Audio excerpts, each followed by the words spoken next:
कुकड़ी के गुना सब जन ला दिखते, लेकिन मनखे के गुना कोई नहीं दिखते। मनखे के गुना का हरे? चिंता, अहंकार, घमंड, तामस, ये सब मनखे गुना है। और ये मनखे के गुना ला दूर करना है तब का चाहिए? राम के भजन चाहिए, राम के भजन चाहिए।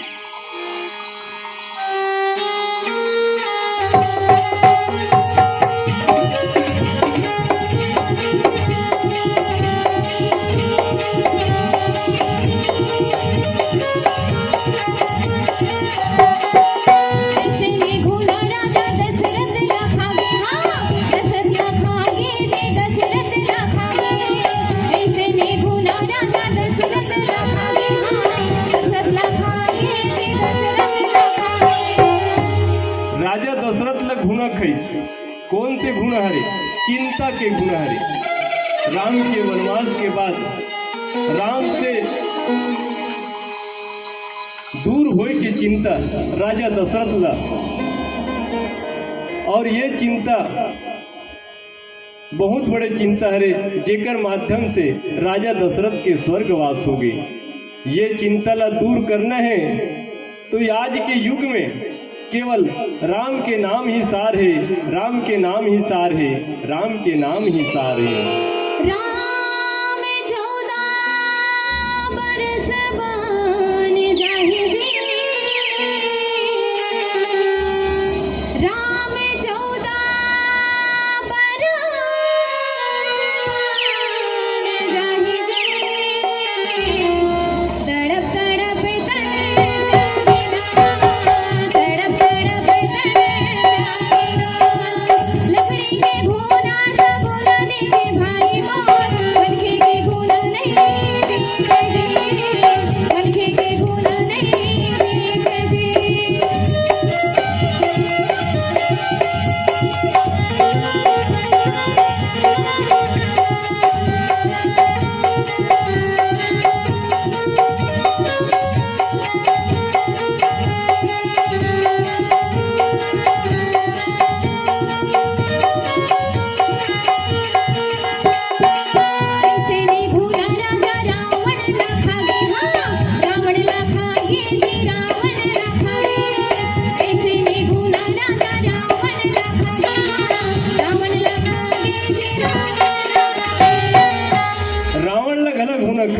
लेकिन रावण का गुना कौन से गुना है? तामस, अहंकार, ये रावण की गुना है, अहंकार। और अहंकार होए के कारण ये राम के विरुद्ध चली, राम के विमुख हुई। एकर कारण एकर अहंकार बढ़ी, अत्याचार बढ़ी, जेकर माध्यम से रावण की गुना बढ़ते जाई, अत्याचार बढ़ते जाई, महापाप बढ़ते जाई। कारण ये कि राम के विमुख हुई। और ये अहंकार, तामस, पाप, अत्याचार एला दूर करना है तो राम के भजन गाले संगवारी, राम के भजन गाले, राम के भजन गाले। राम सीता संग माले जाहि जे, राम सीता संग माले जाहि जे, वानर सेना संग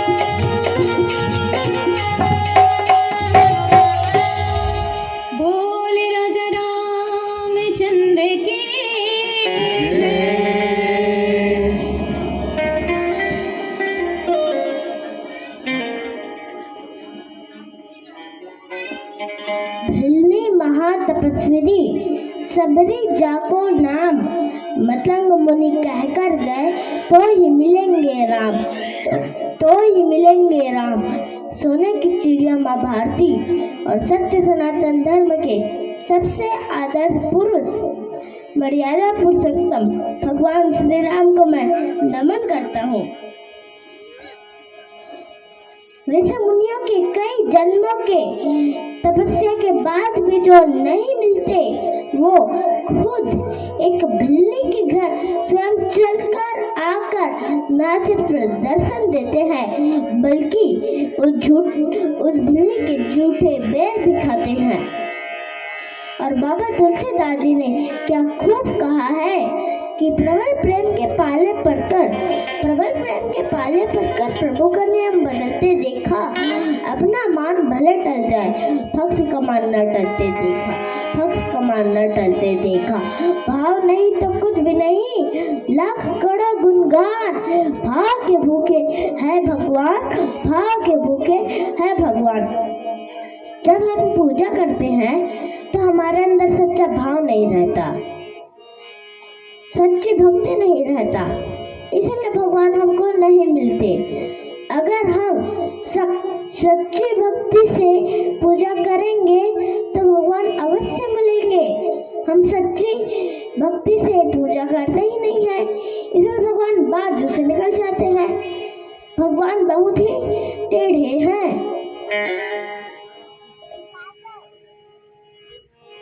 हम सबसे पहले हमारी परीक्षा लेते हैं, कैसी लेते हैं? तो हमको लॉलीपॉप पकड़ा देते हैं। कौन सा लॉलीपॉप? मान बढ़ाई, पद प्रतिष्ठा, आपको पैसा दे देंगे, आपको धनवान बना देंगे, आपको खूब ऐशो आराम दे देंगे, आपको लगेगा बड़ी कृपा है भगवान की। ना ना ना, आप तो संसार के धन दौलत मान बढ़ाई पद प्रतिष्ठा में उलझ जाएंगे और भगवान बाजू से निकल जाएंगे। तो आपको संसार के मान बढ़ाई पद प्रतिष्ठा में नहीं उलझना है, नहीं तो भगवान बाजू से निकल जाएंगे। तो माता सबरी भगवान श्री राम के 10,000 वर्षों तक प्रतीक्षा करती है। अब सोच लीजिए 10,000 वर्ष कितना होता है। अगर आपको कोई कहेगा कि मैं वहां से आ रहा हूँ, तो हम 10 मिनट भी इंतजार नहीं कर पाएंगे, 10 मिनट भी नहीं इंतजार कर पाएंगे। और माता सबरी ने तो 10,000 वर्षों तक भगवान राम की प्रतीक्षा की। तो हम आज छठी कार्यक्रम पर माता सबरी की कथा सुनते हैं, लेकिन उसके पहले हम ये जान लेते हैं कि आखिर में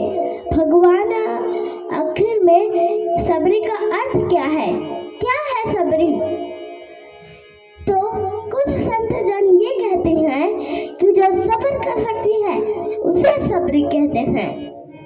कुछ संत जन कहते हैं कि वो भील के परिवार में पैदा हुई, इसलिए उसका नाम भीलनी है। कुछ लोग कहते हैं वो सबर जाति में पैदा हुई है, इसलिए उसका नाम सबरी है। लेकिन आज तक ये कोई भी नहीं जानता कि असल में माता सबरी का क्या नाम था। तो अब हम माता सबरी की कथा सुनने उससे पहले हम ये जान लेते हैं कि माता सबरी अपने पूर्व जन्म में क्या थी। तो माता सबरी अपने पूर्व जन्म में एक रानी थी। जिस तरीके से वो इस जन्म में भगवान की भक्त थी, वैसे वो अपने पूर्व जन्म में भी भगवान की बहुत बड़ी भक्त थी। तो एक बार राजा और रानी प्रयागराज इलाहाबाद के कुंभ मेले में गए। अब यह कुंभ मेला मतलब क्या होता है?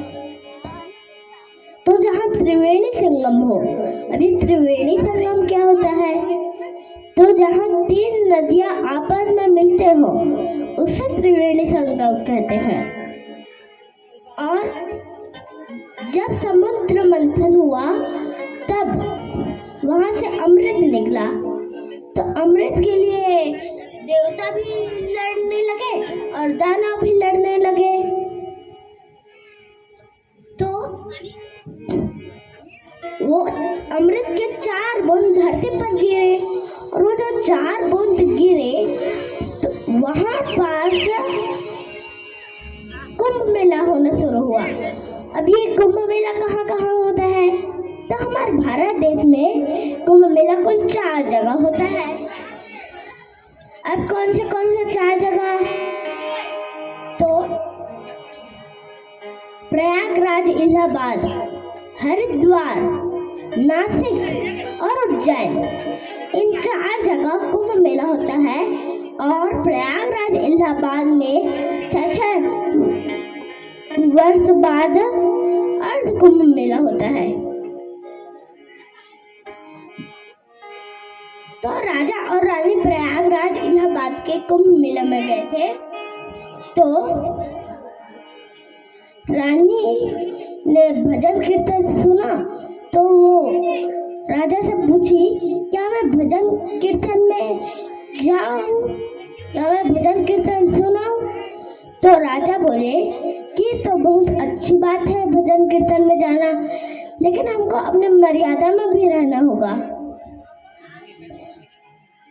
क्योंकि तुम कोई साधारण नारी नहीं हो, तुम महारानी हो।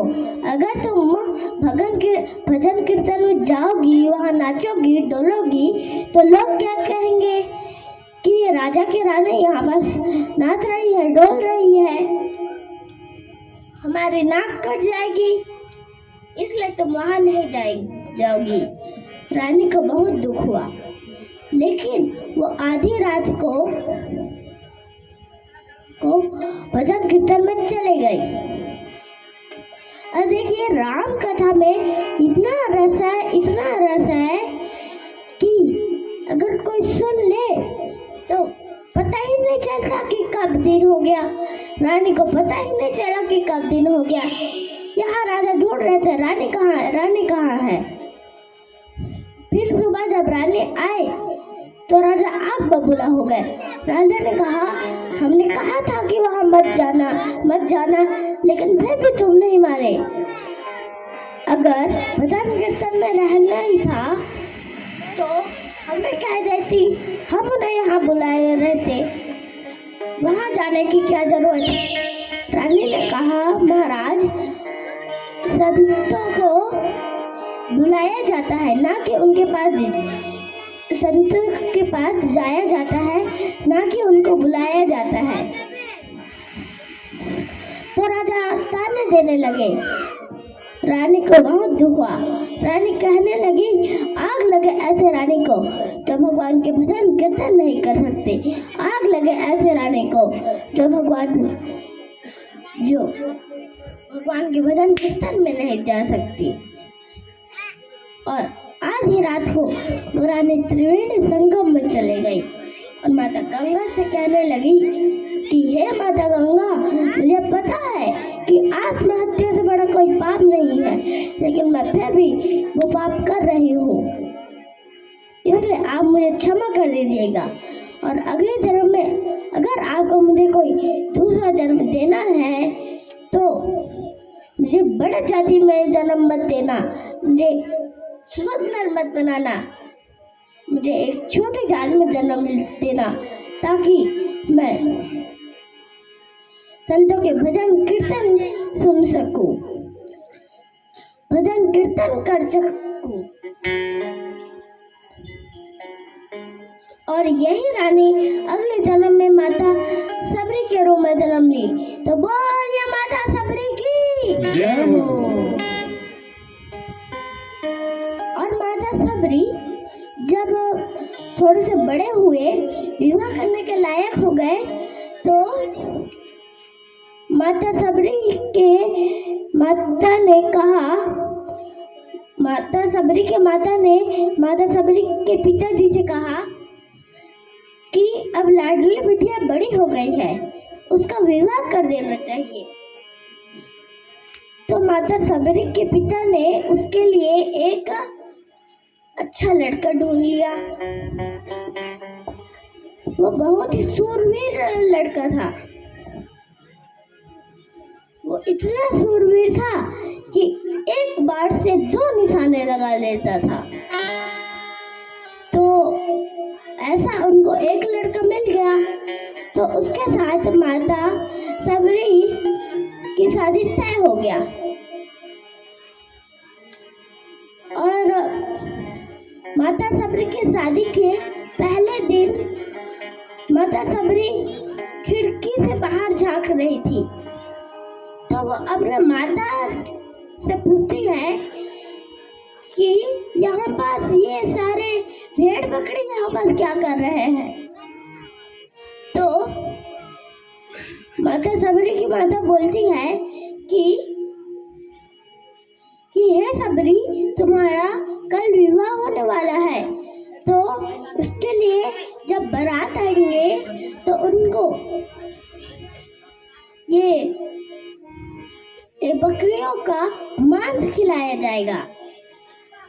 तो माता सबरी कहते हैं कि मैं शादी करके भी क्या करूँगी, क्योंकि अगर मैं शादी करूँगी तो पशु पक्षी मारे जाएंगे। तो इससे अच्छा रहता है कि मैं शादी ही ना करूँ।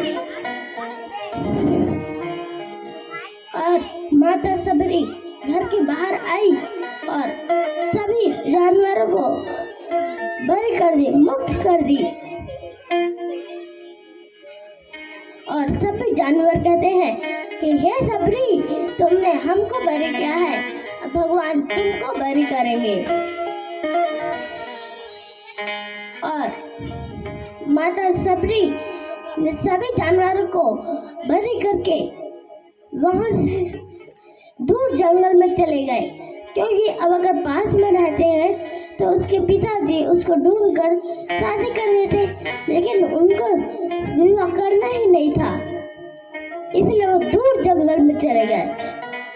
अब अगर हम लोग जाएंगे कहीं तो सबसे पहले ये पूरा सोचते हैं कि कहाँ रहेंगे, क्या खाएंगे, खाने को कोई मिलेगा या नहीं मिलेगा। और ऐसा सोचते हुए तो कुछ लोग जाते भी नहीं हैं। लेकिन माता सबरी, एक लड़की, वो भी छोटी सी बच्ची, उसने ये नहीं सोचा कि कहाँ रहूंगी, क्या खाऊंगी, खाने को कुछ मिलेगा या नहीं, क्योंकि उसके मन में तो बस एक ही चीज था कि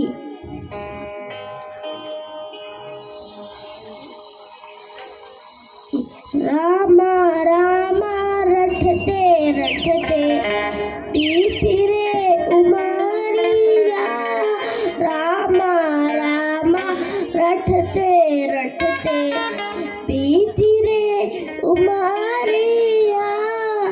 रघुकुल नंदन कब आओगे, रघुकुल नंदन कब आओगे, मिलन की डगरिया,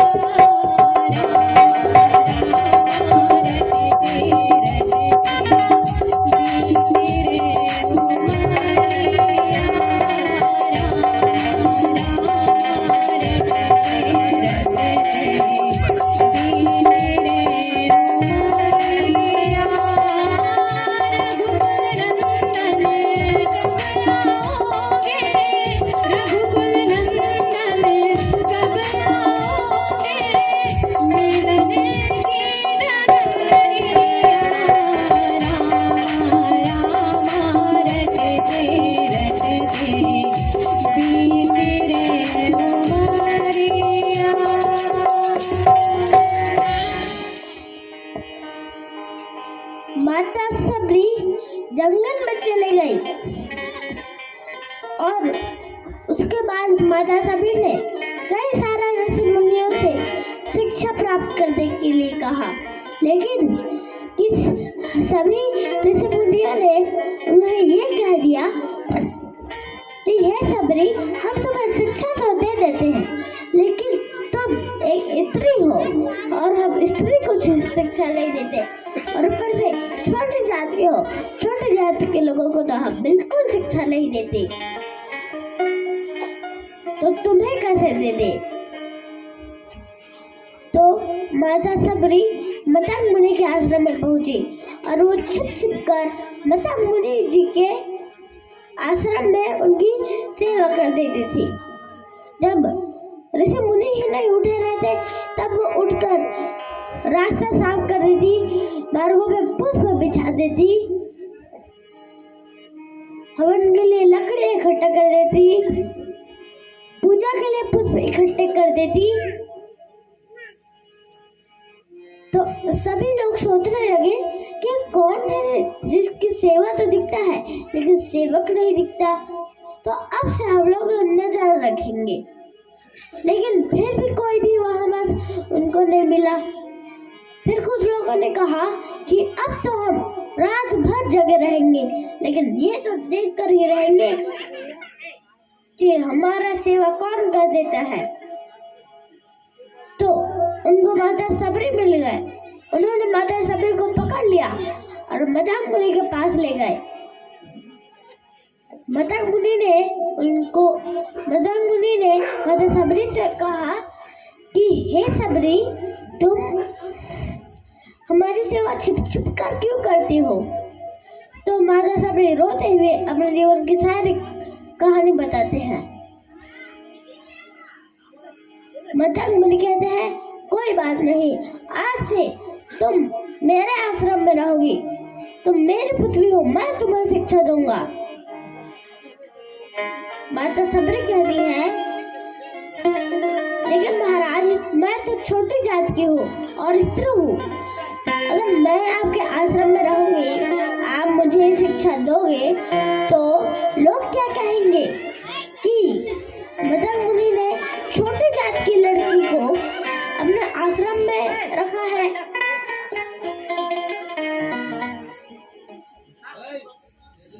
अपने आश्रम में रखा है। तो मतंग मुनि कहते हैं कि हे सबरी, मेरा नाम मतंग है और मतंग मतलब हाथी होता है। जब हाथी चलता है तो कुत्ता भौंकता है, और वैसे ही जो ये कुत्ते भौंक रहे हैं उनको भौंकने दो, मुझे अपना काम करना है। क्योंकि जब भी कुत्ते भौंकते हैं तो हाथी उसे कुछ मतलब नहीं रहता, हाथी को वो बस अपना काम करता है। वैसे इन सभी कुत्तों को भौंकने दो, मैं अपना काम कर रहा हूँ, मुझे उनके भौंकने से कुछ मतलब नहीं है। और उस दिन से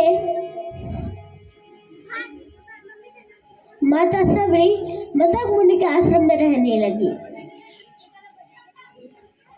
और आगे की कथा हम भजन के बाद सुनेंगे। बोले राजा रामचंद्र की। आइए हम सब आप लोगों के समक्ष राम गदरिया प्रस्तुत करते हैं। बोले राजा रामचंद्र की जय।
सबरी जे है श्रद्धा और सबर जेकर अभी कथा सुनत रहे हो, वही माता सबरी अपन भक्ति के माध्यम से राम ल पैस ता हमन राम ल पा सकतन। मानव जीवन में सबरी राम ल पैस, कौशल्या राम ल प्राप्त करिस, मीरा राम ल प्राप्त करिस, तो मानव जीवन में हमन का राम ल प्राप्त नहीं कर सकता जरूर, लेकिन एकर बर भाव और भक्ति चाहिए। बोलिए सियावर रामचंद्र की जय।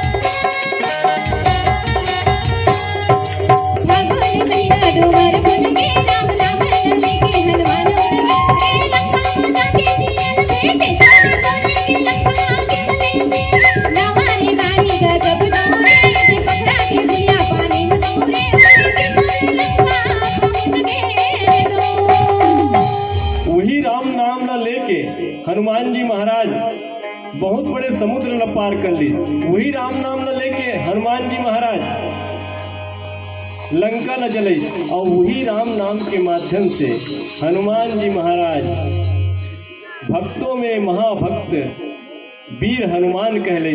बोलिए हनुमंत लाल महाराज की जय हो।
पुष्पलता चितेश्वर लोचन साहू ग्राम डोकला की ओर से भगवान के चरण कमल में 50 रुपया अर्पण किए हैं। बोली उनकी जीवन भक्ति की जय।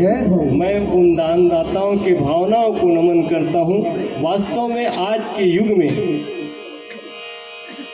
केवल दान ही रह गए हैं। दान के माध्यम से बड़े बड़े ट्रस्ट चलते, बड़े बड़े मंदिर चलते।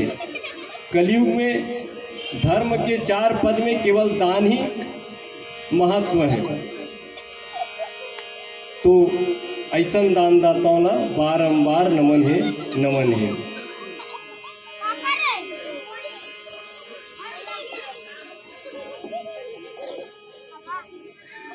तो एक बार मदन मुनि का अंतिम दिन आया, तो सभी लोग कह रहे थे गुरुजी जा रहे हैं, गुरुजी जा रहे हैं। अब आप देखिए माता सबरी इतनी भोली है, इसमें भोली है कि उनको ये भी नहीं पता कि मरना क्या होता है। यहाँ गुरुजी, यहाँ सब लोग कह रहे थे गुरुजी जा रहे, गुरुजी जा रहे। माता सबरी आई और बोली गुरुजी कहाँ जा रहे हो? मदन मुनि बोले बेटे हम जा रहे हैं। माता सबरी बोले गुरुजी हमें भी साथ ले चलो, हमें भी जाना है। तो मदन मुनि कहते हैं कि बेटी मैं अभी जा रहा हूँ, तू अभी मत जा। माता सबरी कहते हैं कि आप कहाँ जा रहे हैं, कि गुरुजी आप कहाँ जा रहे हो और कब वापस आओगे? मदन मुनि बोले बेटी मैं वहाँ जा रहा हूँ जहाँ से कोई वापस नहीं आता। माता सबरी कहते हैं कि गुरुजी अगर आप ही नहीं रहोगे तो मुझे राम कथा कौन सुनाएगा, मेरा पालन पोषण कौन करेगा? मतंग मुनि बोले कि हे सबरी, तुम हर रोज जिस राम की कथा सुनती थी, वो राम एक दिन खुद तुम्हारे पास आएगा। तुम बस भगवान श्री राम का इंतजार करना, एक दिन भगवान राम खुद तुम्हारे पास आ जाएगा। तो अगर कोई हमें कोई काम करने के लिए कहेगा तो हम बोलेंगे क्यों? क्योंकि हमको वो काम करने का सच्चा भाव नहीं रहता, हमको वो काम करने का मन नहीं रहता, इसलिए हम ऐसा कहते हैं। लेकिन माता सबरी ने ये कहा कि मतंग मुनि गुरुजी कि अगर वो आएंगे तो मैं पहचानूंगी कैसे? तो मतंग मुनि बोले कि दो भाई होंगे, दोनों के गले में वरमाला होगी, गले में जटाएं होंगी, धनुष हाथ में धनुष और बाण होंगे, एक गोरा होगा, एक सांवला होगा, और जैसे ही तुमको ये 5 लक्षण दिखे और जिसको देखते ही तुम्हें लगे कि ये राम है, समझ जाना कि वही राम है, वही तुम्हारी मंजिल है। बस तुम आज से ही इंतजार करना शुरू कर दो। तो माता सबरी ने उसी दिन से शुरू कर दिया, कल से नहीं टाला, उसी दिन से शुरू कर दिया कि कहीं आज ही ना आ जाए।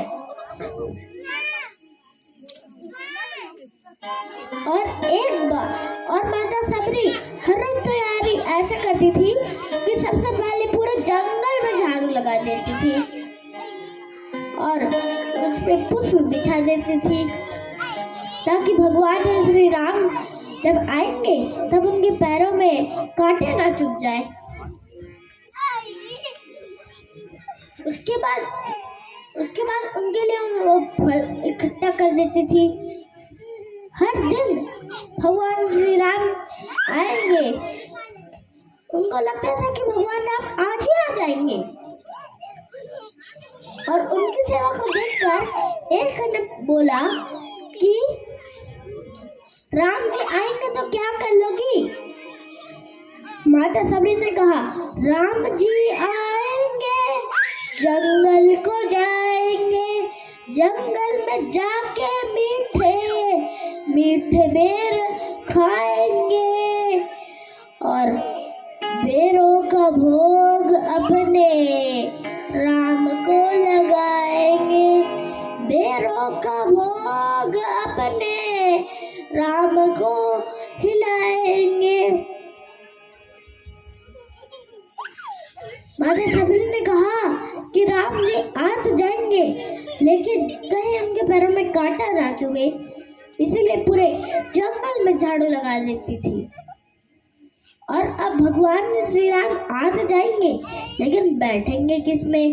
तो उनके लिए आसन बना दी। अब अगर आके बैठ तो जाएंगे, लेकिन खाएंगे क्या? तो उनके लिए बेर इकट्ठा कर देती है। फिर माता सबरी ने कहा, क्या बेर को तो खा लेंगे, लेकिन कहीं वो खट्टे ना हो, कड़वे ना हो। तो माता सबरी ने बेर को चक चक कर रख दिए, जो मीठे थे उसको रखते गए और जो कड़वे थे उनको फेंकते गए। एक बार एक ने पूछा कि माता सबरी, आप पूरे जंगल में झाड़ू क्यों लगाते हो? तो माता सबरी बोले, मेरा राम कब आ जाए, कहाँ से आ जाए कोई नहीं जानता। अगर ऐसा हो कि मैं जिधर झाड़ू ही नहीं लगाए उधर से राम आ जाए।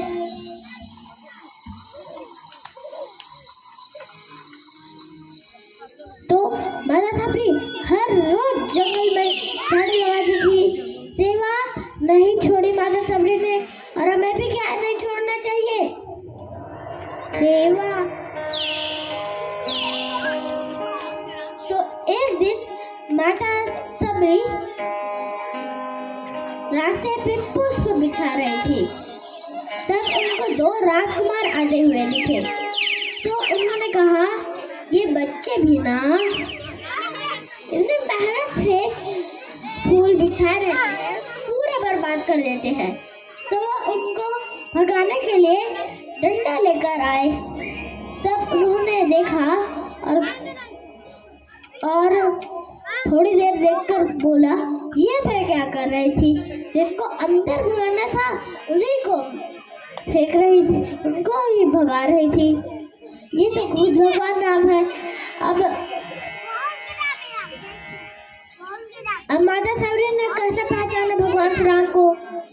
तो उनके गुरुजी ने उनको जो 5 लक्षण बताए थे, उसके मदद से माता सबरी ने भगवान राम को ढूंढा और उसी समय भगवान श्री राम के चरणों में लेट गई और कहने लगी कि कहाँ से जाऊं गंगा जल लेने, कहाँ से जाऊं एक लोटा जल लेने। माता सबरी के आंखों से आंसू निकल रहे थे और माता सबरी भगवान श्री राम के पैर पखार रहे थे। और आगे की कथा हम भजन के बाद सुनेंगे।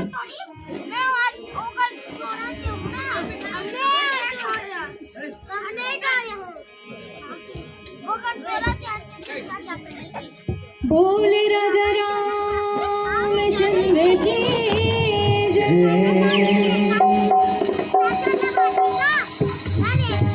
मेरी झोपड़ी के भाग आज खुल जाएंगे, राम आएंगे।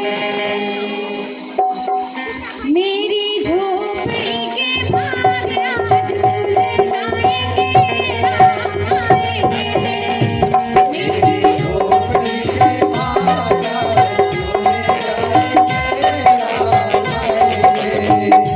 मेरी झोपड़ी के भाग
भगवान श्री राम से कहा कि राम, तुम जानते हो कि तुम्हारे पैदा होने के पहले ही मुझे ये पता था कि तुम्हें यहाँ आना ही है। तुम्हारे जन्म से पहले ही मुझे ये पता था कि तुम्हें यहाँ आना ही होगा। मैं नहीं जानती थी कि तुम कौन हो, कहाँ से आओगे। मुझे ये पता था कि तुम यहाँ जरूर आओगे। भगवान श्री राम मुस्कुराते हुए कहते हैं, तभी तो माँ, आपके प्रतीक्षा का अंत करने के लिए मैं चला आया।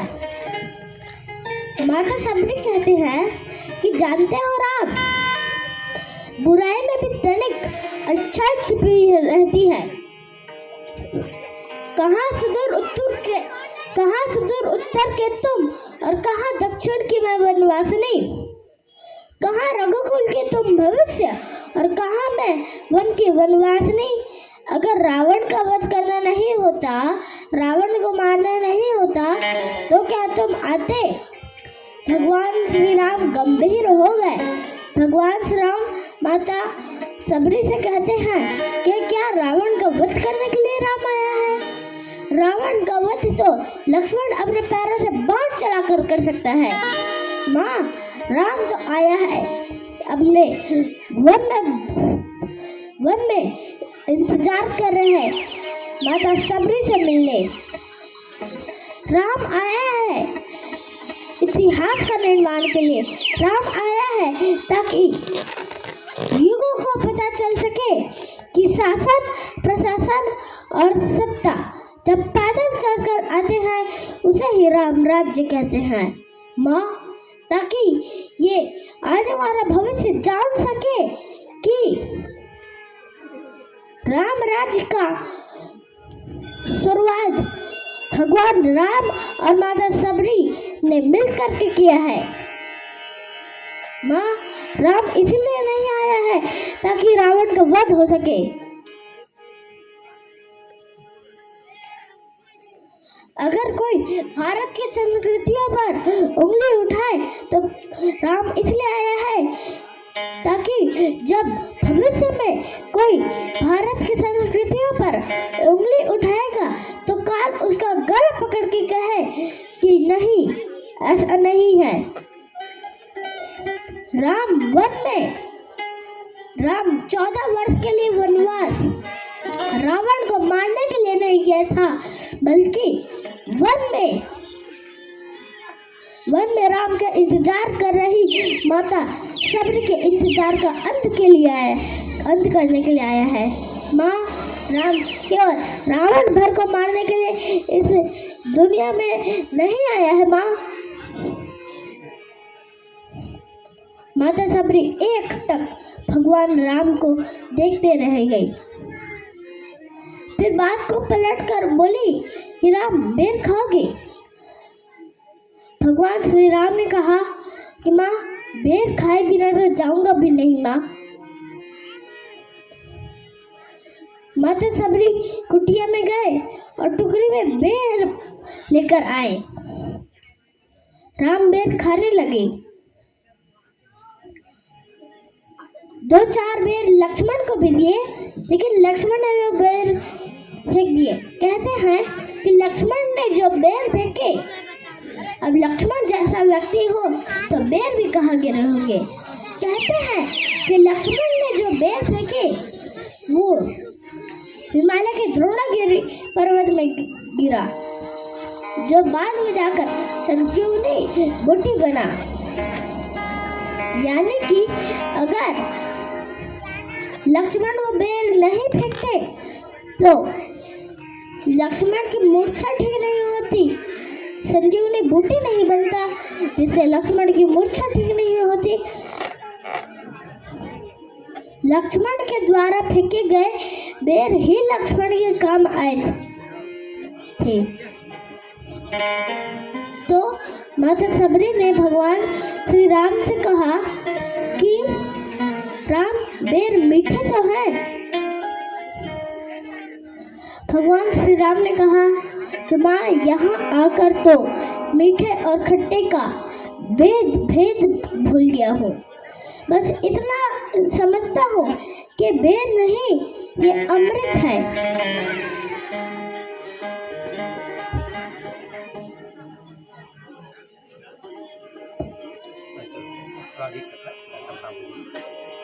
तो अब आगे की कथा।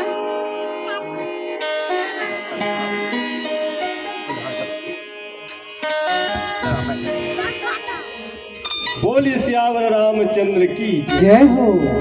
राम नाम रटते रहो जब तक तन में प्राण, कभी तो दीन दयाल के भनक पड़ेंगे। चलो आओ, समय की नाजुकता को देखते हुए आप सबको ले चलता हूँ सोहर गीत की ओर। आप सब रामायणी हैं, बस सटीकता लेते हुए मैं कुछ ही क्षण में सोहर गीत की ओर ले जाना चाहूँगा। आइए चलते हैं उस अवधपुरी जहाँ पर भगवान ने अवतार लेने का आकाशवाणी किया था। कौशल्या गर्भवती है, 8 से 9 महीना, 9 से 10वां महीना चलने वाला है। सब जानते हैं आकाशवाणी के माध्यम से कि राजा दशरथ और कौशल्या के घर में भगवान का जन्म होना है। और जब भगवान का जन्म होना है तो जितने भी संत समाज है, मुनि हैं, अलग अलग रूपों में बनाकर सरयू नदी के किनारे आते हैं, सरयू नदी में स्नान करते हैं और राह ताक रहे हैं कब राम का जन्म होगा। अवधपुरी मेला के समान भराया है, कितनों संत साधुओं का आगमन है, क्योंकि वहाँ राम का जन्म होने वाला है। पहले से ही अवधपुरी मेला जस लागत है। आओ चलन अवधपुरी के वो पावन बेला में अवधपुरी कैसे लागत रही है। बोलिए सियावर रामचंद्र की जय। जय हो। बोले राजा रामचंद्र की जय। जय। राम रमैया के मन में भीड़ लगे हैं भारी, गूंजत हावे धरती अंबर, भगतन की जयकारी। हे राम, दुख मोर हरने जरा, मैं आई हम तोरे द्वारे।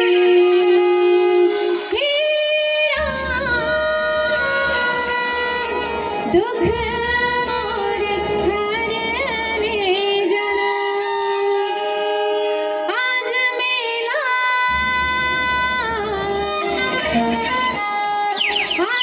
मेला है भरा,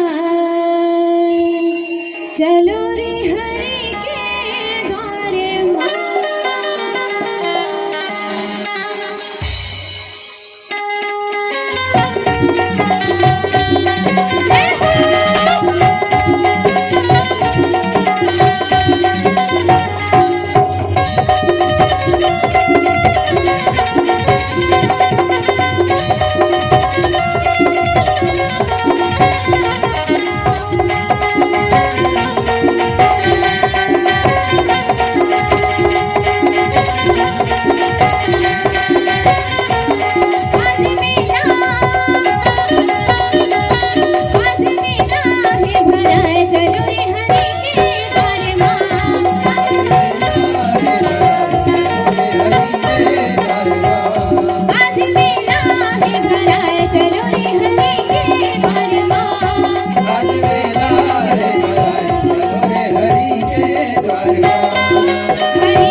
विप्रधेनु सुर संत हित लिंग मनुज अवतार निज इच्छा निर्मितनु माया गुनि गोपाल माया गुनि गोपाल योग लगन ग्रह पारति सकल भय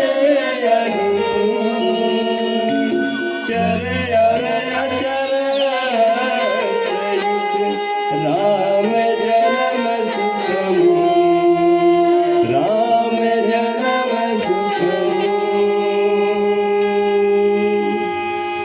भगवान राम के जन्म हुए थे कहाँ? अवधपुरी में। सब संत समाज सकला है। भगवान राम के जन्म हुए तक कहे जाते कि सूर्य भगवान अपन के वंश में, सूर्य वंश में ही भगवान राम के जन्म हुए। अपन के वंश में जब राम के जन्म ला समय आई तो सूर्य भगवान रुक गए। मास दिवस का दिवस महीना भर के रुक गए सूर्य भगवान। रात्रि कथे हे भगवान आज ते सूर्य कुल में उत्पन्न हुए भगवान। सूर्य के अहो भाग्य महीना दिन तक के तोर जन्म के उत्सव मनाथे मोला कब भाग मिले। अंतर मन से भगवान कथे हे रात्रि समय ला सबर कर ले। ये युग में तो नहीं, आने वाला द्वापर युग में मैं दिन में जन्म नहीं ले, मैं रात में जन्म ली हूँ। वो समय तो सौभाग्य बहुत बढ़िया है।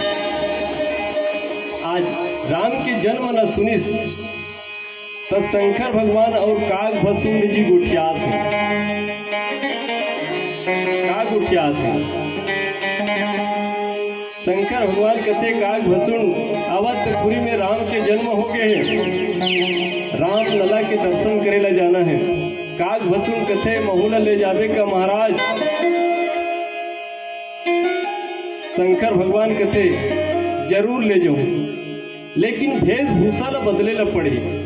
हमन ऐसा रूप में जाबू तो वहां पहचान नहीं, तहू ला पहचानी महू ला पहचानी, एकर से वेशभूषा बदले ला पड़ी। काग भसून कथे भोलेनाथ कौन से वेशभूषा रखबो।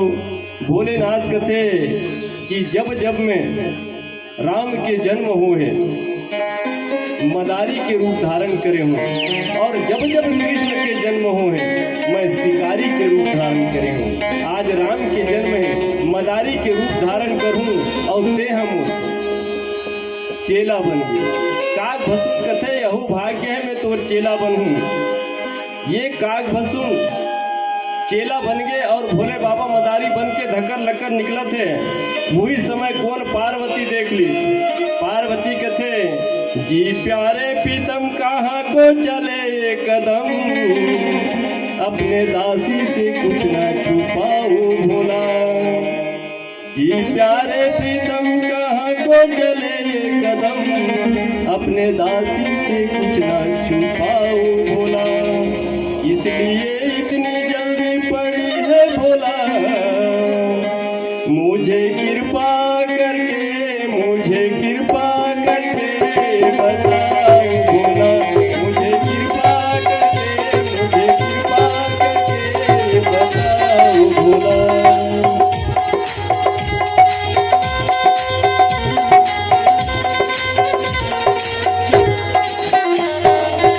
भोलेनाथ कहते पार्वती ला जी अवध में राम अवतार लिए हैं प्रिया, उसके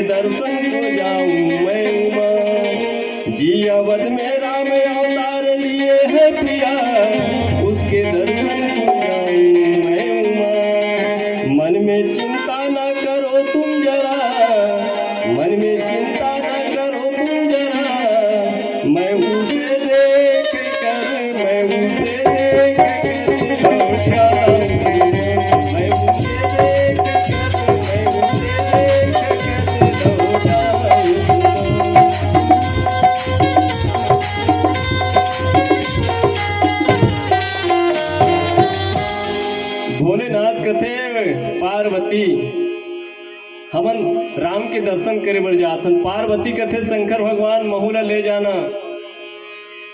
शंकर भगवान कथे अभी तोर जाए की बारी नहीं है। हमन काक भसुन सन में मदारी और चेला बन के जाथन। पार्वती कथे ठीक है मुन्नी ले उतनी लगो ले जाओ। बड़ा भाग्यवान है वो काक भसुन है। काक भसुन कथे अहो भोलेनाथ शंकर भगवान आज ते हैं मला अपन बाल राम के रूप दर्शन करे बर जात हो, साथ ही साथ मोला ले जात हो। मोर भाग्य धन्य हो गए शंकर भगवान, तोर कृपा से आज मैं भगवान के दर्शन करूं। आगे आगे भोलेनाथ चलत है मदारी के रूप में और पाछे पाछे चेला बन के काक भसुन दौड़ते दौड़ते जाते। और भोलेनाथ की जय हो, भोलेनाथ की जय हो, ओम नमः शिवाय, ओम नमः शिवाय कहते चलते। बोलिए शंकर भगवान की जय हो। बोलिए सियावर रामचंद्र की जय। चलिए बहुत ही खुशी की बात है कि आज साहू परिवार में हमारे बीच चिरंजीवी सतीश कुमार और सौभाग्य कांचनी दीक्षा साहू के प्रथम पुत्री रत्न की प्राप्ति पर नामकरण संस्कार और ऐसे पावन कार्य में हमारे मानस मंडली को आपने आमंत्रित किया है। इसके लिए हम हृदय से धन्यवाद ज्ञापित करें। मैं विशेष रूप से धन्यवाद मेरी प्यारी बहन श्रीमती यमुना साहू जी, आपको हृदय से धन्यवाद ज्ञापित करो।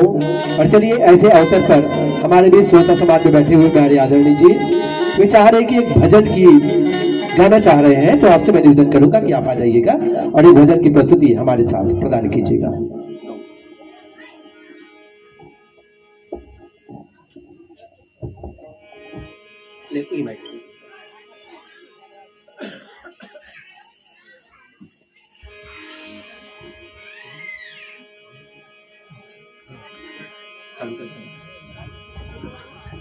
हेलो हेलो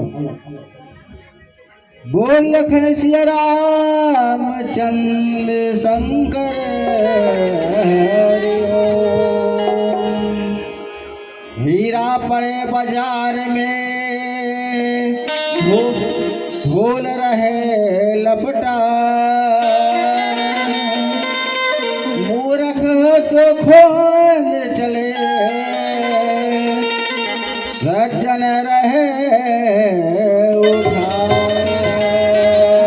लखन श्री रामचंद्र की जय। मेरे घर के आगे भोलेनाथ तेरा मंदिर बन जाए। मेरे घर के आगे भोलेनाथ तेरा मंदिर बन जाए। आगे भोलेनाथ तेरा मंदिर बन जाए। मेरे घर के आगे भोलेनाथ तेरा मंदिर बन जाए। मेरे घर के आगे भोलेनाथ तेरा मंदिर बन जाए। मेरे घर के आगे भोलेनाथ तेरा मंदिर बन जाए। मेरे घर के आगे भोलेनाथ तेरा मंदिर बन जाए। जब खिड़की खोलो तो तेरा दर्शन हो जाए।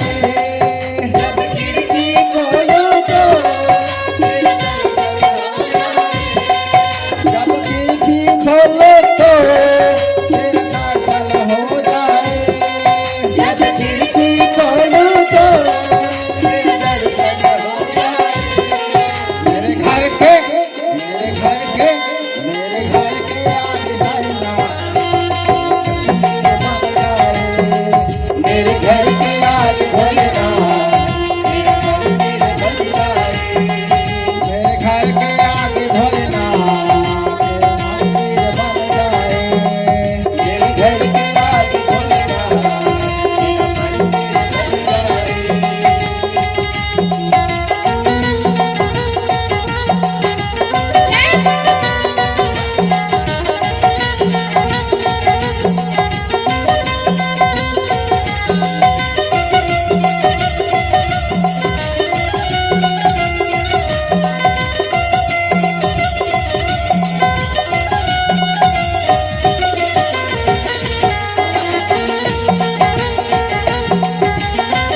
मेरे घर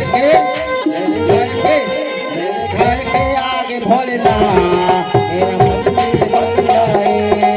मेरे घर के आगे भोलेनाथ मेरा मंदिर बन जाए। मेरे घर के आगे भोलेनाथ मेरा मंदिर बन जाए। मेरे घर के आगे भोलेनाथ मेरा मंदिर बन जाए। मेरे घर के आगे भोलेनाथ मेरा मंदिर बन जाए। मेरे घर के आगे भोलेनाथ मेरा मंदिर बन जाए। बोलो शंकर भगवान की जय। हो। आप लोगों ने मेरे को यहाँ पे 2 शब्द अपने भजन प्रस्तुत करने के लिए मौका दिए, इसके लिए बहुत बहुत धन्यवाद। आपको बहुत बहुत धन्यवाद काका जी, जो बहुत ही सुंदर ढंग से भगवान शिव शंकर भोलेनाथ के भजन प्रस्तुत करे। ऐसे भी आज के जो दिन है, एक जमाना रही जो भगवान शिव शंकर भोलेनाथ के मंदिर एकदम सूखा पड़े रहा है, पर जब से प्रदीप मिश्रा जी एक मुहिम चलाई बढ़िया ढंग से कि एक लोटा जल सब समस्या के हल, भगवान शिव के प्रति जो आस्था है, विश्वास है, वो सच में बढ़ गए हैं। तो मैं निवेदन करूँ, अब तक भजन जैसन भी चले हैं एकदम सूखा सूखा सन लागत है। महतारी मतलब निवेदन है कि आज एक बढ़िया सुघर अवसर है कि हमारे घर में बेटी के अवतार हुए हैं, बेटी के जन्म हुए हैं, और बेटी के जन्म में हमारे बड़ा खुशी मनाता है। तो निवेदन करूँ, जब भी भजन चले तो बढ़िया अपन ताली बजाओ, संगे संग गाओ, झूमो, नाचो। तो बहनी यमुनल में निवेदन करूँ, चल आगे की क्या करना है उला निर्देशन दिवाओ, कबर की समय गला होवत है और समय के साथ हमला चलना है। तो बिटिया ला बढ़िया शुभ आशीर्वाद प्रदान करन, सोहर गीत गावन और झूमन नाचन। तो चलिए डॉक्टर साहब। बोले सियावर रामचंद्र की जय। बिल्कुल कथा प्रसंग सोहर गीत के ही ओर अग्रसर है। केवल एक भजन के बाद सीधा सोहर गीत में जाए के प्रयास करबो। मदारी बन के शंकर भगवान और काग भसुर कहाँ चल सीधा अवधपुरी के चौराहा में और जादू के खेल दिखाते हैं। जादू के खेल एक दिखाते कि जब का जादू खेल होते हो में लोग लइका ला धर के महतारी बन जाते। भोलेनाथ कथे कि आज मैं जादू दिखाऊं ते माता कौशल्या अपन के लइका ला धर के ही जादू दिखाते, हो हल्ला होते, लेकिन कार्यक्रम विरुद्ध हो गए। भगवान बाल रूप में राम भगवान है रोए के चालू कर दी कि भोलेनाथ मोर दर्शन बरा है, मैं रोहूं तो माता दर्शन करें। लेकिन विपरीत हो गए। माता कथे कि ये चौराहा में काकर हो हल्ला होते, आज मोर लइका बहुत रोवत है। दासी ल कथे, ये दासी जो चौराहा में जादूगरी आए हो बोले खुदा दे। दासी आके कथे, हे भोलेनाथ, हे मदारी, तुम यहाँ से चले जाओ। काबर माता कौशल्या के लइका तुम्हार हल्ला गुल्ला न सुन के बहुत ज्यादा रोवत है। जब ऐसा बात न सुनिस तो भोलेनाथ कथे का कहते, भोलेनाथ मने मन विचार करते। काग भसुन कथे कि जय सिंह शंकर, कुछ तो उपाय सोच जेकर से हमला राम के दर्शन हो जाए। आओ चलन एक भजन फिर सोहर। ओम नमः शिवाय, ओम नमः शिवाय।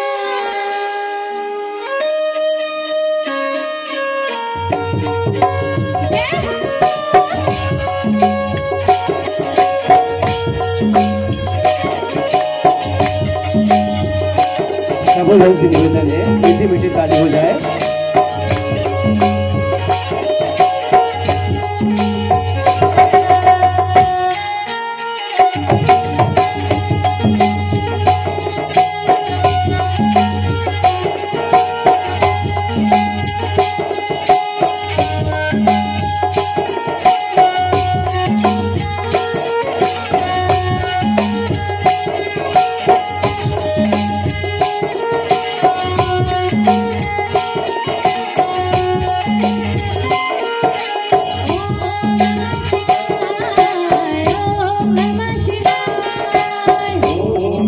शिवाय, ओम नमः शिवाय।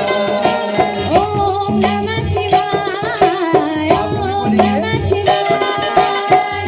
ओम नमः शिवाय, ओम नमः शिवाय।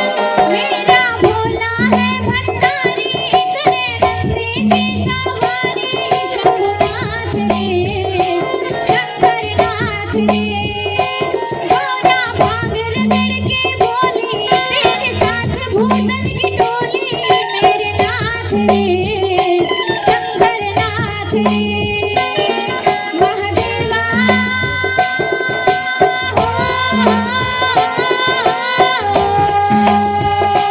शंभू। बोले बोले बोले बोले भोले भोले भोले भोले भोले भोले। महादेवा तेरे डमरू डम डम डम डम बजता जाए रे हो। ओम नमः शिवाय, ओम नमः शिवाय, ओम नमः शिवाय, ओम नमः शिवाय।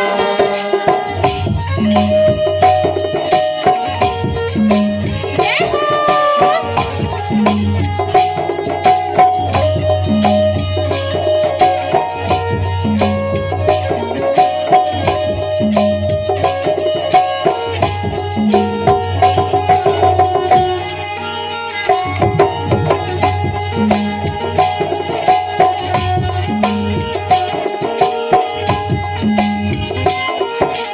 तरसी तेरी बहती गंगा, नाम तेरा हो जाता चंगा। नाम तेरा जब लेता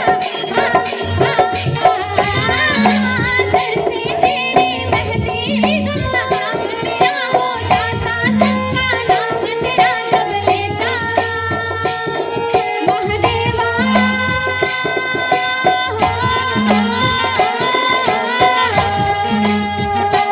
शंभू। भोले भोले भोले भोले भोले भोले। महादेवा तेरे डमरू डम डम डम डम बजता जाए रे हो। ओम नमः शिवाय, ओम नमः शिवाय, ओम नमः शिवाय, ओम नमः शिवाय।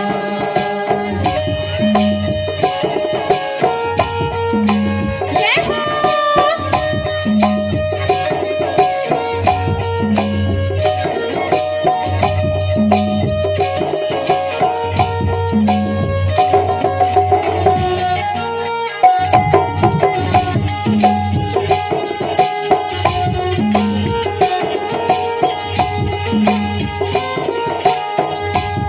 भोले बाबा तेरे दर पे मैं आया जी, झोली खाली आया जी, झोली मेरे भर दोगे। भोले बाबा तेरे दर पे मैं आया जी, झोली खाली आया जी, झोली मेरे भर दोगे। महादेवा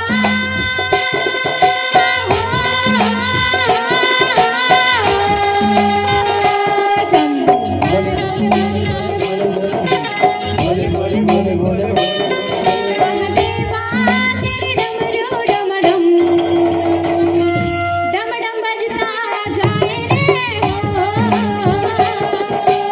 ओम नमः शिवाय, ओम नमः शिवाय, ओम नमः शिवाय।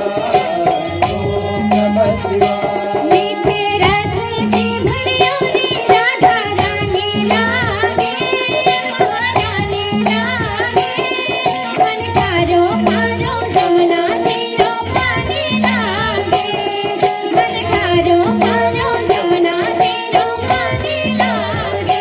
मीठे रस की भरियोरी राधा रानी लागे, महारानी लागे। मन कारो कारो जमुना तीरो पानी लागे। मन कारो कारो जमुना तीरो पानी लागे। ओम नमः शिवाय, ओम नमः शिवाय, ओम नमः शिवाय, ओम नमः शिवाय।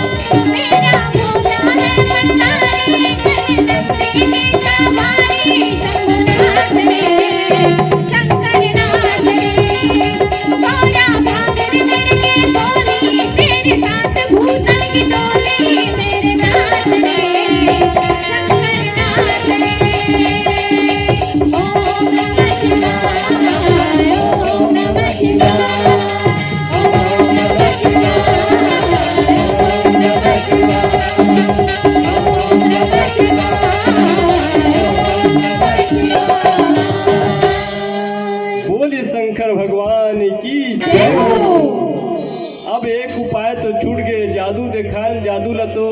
कटा दिस मातेश्वरी हम।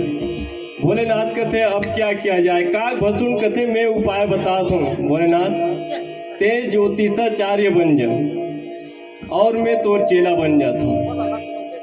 शंकर भगवान सरयू नदी के तीर तरिया के तीर में बरगद के नीचे बैठे हैं और काग भसुंडा गांव में चिल्लावत है कि अवधपुरी के तरिया के पार में कैलाश पर्वत से अखंड ज्योतिषाचार्य आए हैं। अखंड ज्योतिषाचार्य है तो सब जन अपन लइका ला धर के महतारी मन जाए के विचार विमर्श करवाए। भोलेनाथ कथे कि राम लला कल रोत रही से हो सकते ओकर विचार विमर्श करवाए बर कौशल्या माता घला ही, लेकिन विचार विमर्श करे बर जतका गांव के महतारी है अपन लोग लइका ला धर के आके अपन मन के कुंडली ला बताते।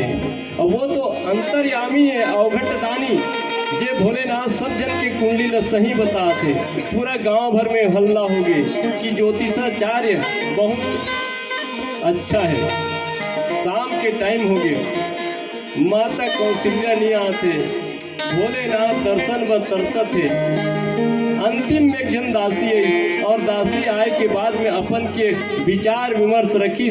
विचार विमर्श रखे के बाद में दासी कथे कि मोर पास में कोनो कुछ नहीं है महाराज, चढ़ाए भाई 1 रुपये पैसा तक नहीं है। भोलेनाथ कथे दासी कुछ नहीं है तो नहीं है, हमारे एक ठन काम कर दे। का काम करना है ते दासी हर अवधपुरी के माता कौशल्या के दासी हर जा माता कौशल्या ला ओकर लइका से हमला मिला दे, हमला दर्शन करा दे। दासी कहते ठीक है मैं दर्शन कराऊं, लेकिन माता कौशल्या से पूछ के आता। माता कौशल्या के पास में दासी जैस अवधपुरी के दासी बन के जाए। दासी ने जैसे ही देखी माता कौशल्या कथे दासी मोर लइका बहुत ज्यादा रोवत है, आज तो और बिकटे रोवत है। काबर कि राम लगना भगवान के दर्शन करना है कर से और जोर से रोवत है और बहुत रोवत है। दासी कथे यहाँ सोचे के विचारे की बात नहीं है, एक बहुत बड़े ज्योतिषाचार्य है, वो सब ला विचार विमर्श करके बता दी लग का होए का नजर लगे सब ला बता दी, और साथ ही साथ जो भी नजर लगे हुई वो ला उतार दी। दासी की तो दासी ले कथे माता कौशल्या है दासी ते वो बाबा ला बुला के घर में ले आते। दासी कथे बनेंगे काम जा। दासी जैसे ही माता के आदेश पे दौड़ते हुए ज्योतिष बाबा के पास में जैसा और कथे बाबा तुम ना माता कौशल्या बुलाए है। बाबा कथे अहो धन्य हमर भाई। बाबा तुरंत अपन बोरिया बिस्तर ला सकेली और माता के दरबार पर जाए बर तैयार होते।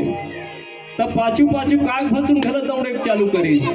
तब दासी कथे कि केवल एक झन ला जाए की अनुमति है। तो शंकर भगवान एक ही जन जाते, काग भसुन करते मैं तो आज तरस जाऊँ भगवान के दर्शन करने पर मैं तरस जाऊँ, ये निमित्त आया हूँ। तो वही समय युक्ति लगा थे दासी ये है तो ज्योतिषाचार्य हरे विचार विमर्श करते, लेकिन ओकर काट कटाव तो मैं करता।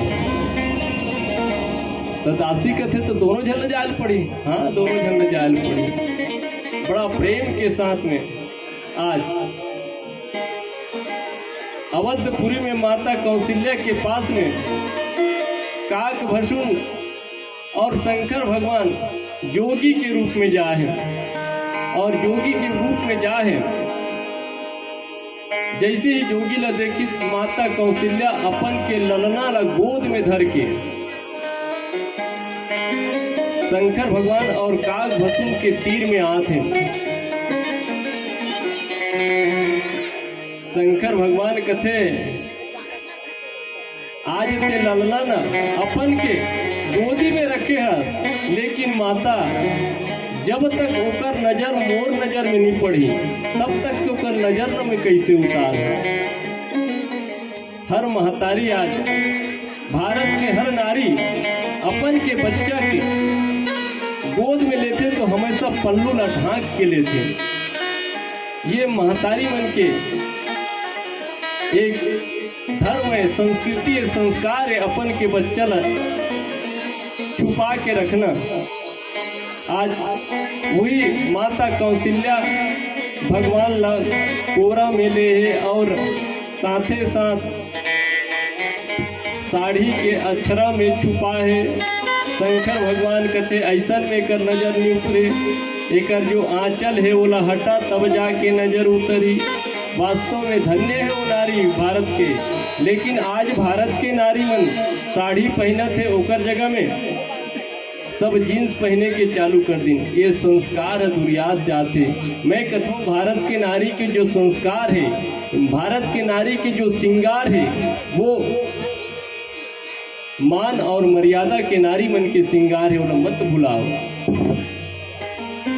कहेगे माँ मुझे आंचल में छुपा लो, गोदी में बिठा लो। ये नारी की मान और सम्मान ला देख के कहते। लेकिन आजकल के नारी जब जीन्स ला पहनी, कुर्ती ला पहनी, तब वो लड़का कहाँ गाना गई, माँ मुझे जीन्स में छुपा लो, टोपी में छुपा लो। ये बन सकते का नहीं बन सके। एक स्थिति भारत के नारी मन से निवेदन है कि अपन संस्कार और संस्कृति न मत भुलाओ। आज जैसे ही शंकर भगवान निवेदन करिस के कर पल्ला लौट निकाल दे। जैसे ही जो आंचल में छुपा रही राम भगवान ला कौशल्या जैसे ही आंचल ला उठाइन तो देखो भगवान शंकर भगवान राम लला ला देखा थे। राम लला शंकर भगवान ला देखा थे। काक भसुन शंकर भगवान ला, और ये दोनों के दोनों राम भगवान ला देखा थे। बाले के रूप निहार रही है हरिशंकर भोले बाबा हो राम। रामे के रूप निहार रही है हरिशंकर भोले बाबा हो राम। काके के भागे अति सुखकारी, काके के भागे अति हितकारी। रामे के रूप निहार रही है, रामे के रूप निहार रही है। लोक धीरा मंगल रंग धीरम, राजीव नेत्रम रघुवंशनाथम। लोक धीरा मंगल रंग धीरम, राजीव नेत्रम रघुवंशनाथम। कारुण्य रूप में करुणा करंतम, कारुण्य रूप में करुणा करंतम। श्री रामचंद्रम शरणम प्रपत्ति, श्री रामचंद्रम शरणम प्रपत्ति। एक टक लगा के देखा थे, बाल रूप में राम शंकर भगवान ला देखा थे, शंकर भगवान बाल रूप ला देखा थे। जब एक टक ला देखिस ना तो दासी है हमला हटा दी। तुमन कैसे उठपुटाने एक टक होके देखा तो तब जाके शंकर भगवान हम राम चुप हो गए। शंकर भगवान के दर्शन करी तो राम चुप हो गए। तब माता कौशल्या ला यकीन हो गया, विश्वास हो गया कि ये अवश्य ही जो भी ये नजर लगे हुई नजर ला जरूर उतारी। माता कौशल्या कथे भोलेनाथ ये मोर लड़का के नजर ला उतार दे। भोलेनाथ कथे तो लड़का के नजर ला उतारू, ओकर बा एला मोर गोदी में रख दे। जैसे ही माता कौशल्या ले यकीन हो गए, विश्वास हो गए, अपन के लड़का राम ला बाल रूप ला शंकर भगवान की गोदी में बिठा दी। और जैसे ही शंकर भगवान की गोदी में बिठे, शंकर भगवान वही समय सोहर मंगल गीत गाए। और चलन शंकर भगवान के सोहर मंगल गीत के साथ साथ आप सब मिल करके आज के जन्म उत्सव में सोहर मंगल के आनंद ले के प्रयास करूँ। भोलेनाथ गाते नजर ना लगे किसी का, भोलेनाथ कथे हे मैया तो लल्ला ना नजर ना लगे, नजर ना लगे किसी का, धीरे धीरे नजर ना लगे किसी का। धीरे धीरे धीरे धीरे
काट झनी गरे सुख राखे भगवान जुग जुग जिए तोरे